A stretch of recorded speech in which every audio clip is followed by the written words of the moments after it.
Today, I'm going to teach you how to add an expected delivery date widget on your WooCommerce website. This is a fantastic feature that helps set clear expectations for your customers by displaying estimated delivery times right on your product pages, which can improve trust and reduce support inquiries. Let's walk through this step by step. First, open your browser and head over to WordPress.com. If you haven't logged into your account yet, go ahead and sign in now. Make sure you're accessing the account that's connected to your WooCommerce store so we're working in the right place. Once you're logged in, look at the left navigation menu and click on Plugins.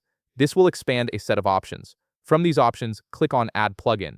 This section is where you'll find and install all the tools you need to enhance your WooCommerce store's functionality.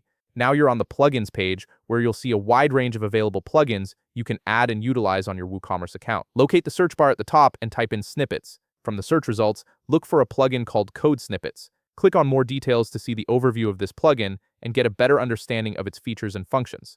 This plugin allows you to add custom code to your site without editing theme files directly, which is much safer and cleaner. Once you're ready, click on Install Now.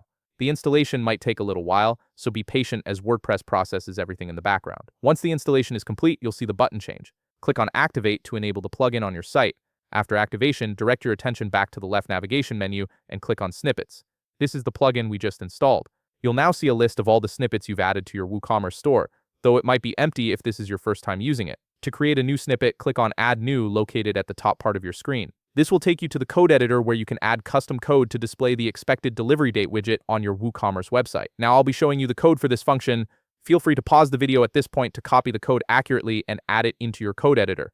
Make sure you paste it in the correct field and double check that everything looks right. Once the code is added, simply click on Save and Activate. This will immediately apply the snippet to your site and enable the expected delivery date widget on your product pages. And that's it. You've successfully added an expected delivery date widget to your WooCommerce website. Your customers will now see estimated delivery information, helping them make more informed purchasing decisions. If you found this video helpful, please leave a like, subscribe, and see you in the next video.